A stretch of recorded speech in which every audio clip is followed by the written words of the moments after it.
Stakeholders have emphasized the urgent need for constitutional amendments in Nigeria to include the rights of women and persons with disabilities. The call was led by Adaora Sydney Jack, the Executive Director of Gender Strategy Advancement International, who urged journalists to raise awareness on women's inclusion and gender accountability in government through their reporting. Benedict Uko has more on this story.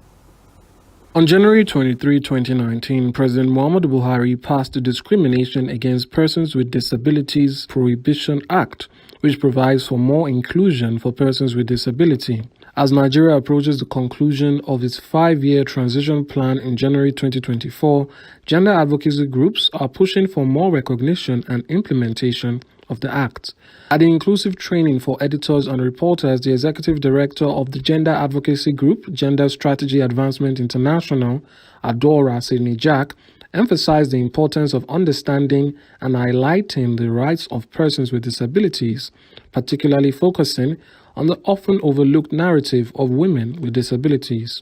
She called for bridging the gap in storytelling styles and gender identities, noting that issues are frequently portrayed negatively. How many of the 5% quota and engagement of persons with disability are really adopted in ministries and parastatals, even in media houses as we speak? How many times have we really looked at the need for sign language, not as an alternative, but as a necessity in our mainstream media? We are looking at South Africa redoing and reviewing their constitution and adopting new constitution amendments to include persons with disability and their right to basic education as a right and not as an alternative.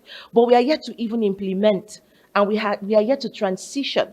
And that means that by 2024 January, Nigeria will not even be ready to have said that they have implemented the Act. So it's really an issue. So the training for us is going forward. We will go ahead to work with reporters and editors to help them, to encourage them, to empower them, to let them see the need for inclusivity in their storytelling, to pass the message to their newsroom, and to have people and owners of industries within the media to remember that without inclusive reporting and an editorial, intervention, we will not necessarily be able to tell our narrative holistically. One of the facilitators, Susan Kelechi Woma, stressed the need for more implementation of the Discrimination Against Persons with Disabilities Prohibition Act and encouraged ministries and parastatals to adopt the Act.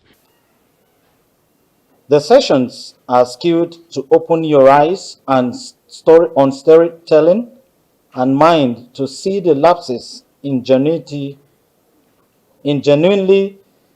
designed policies and programs of government, national or subnational, that would need to be tweaked for good.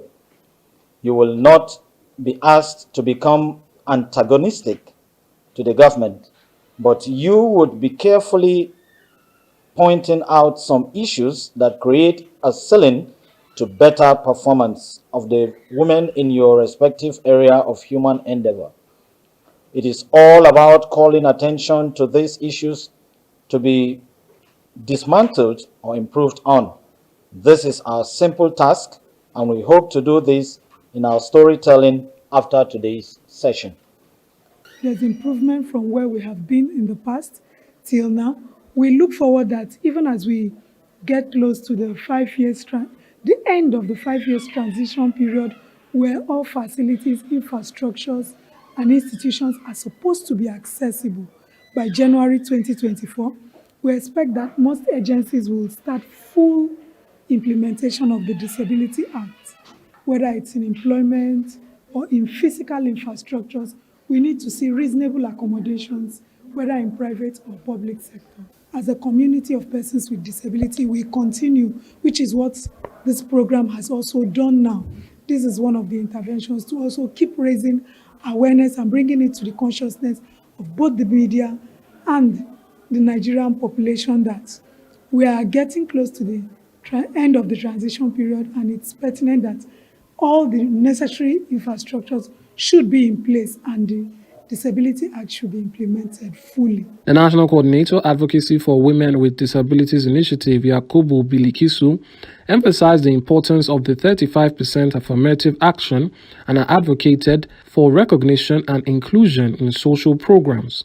We are appealing to the government that the 35 affirmative action should be given concern and be looking into it, giving women opportunity to be part of decision making in government and other aspects of life. Also, for women with disability, we are still coming up. We are still struggling to be recognized. We are still fighting stigmatization. We're fighting discrimination. So we know it's a long journey, but I have this positive mindset, and I'm optimistic that with time we're going to get there. The training's primary goal is to inspire newsrooms and industry leaders to recognize that inclusive reporting is essential for a holistic understanding of narratives, particularly those related to women and persons with disabilities.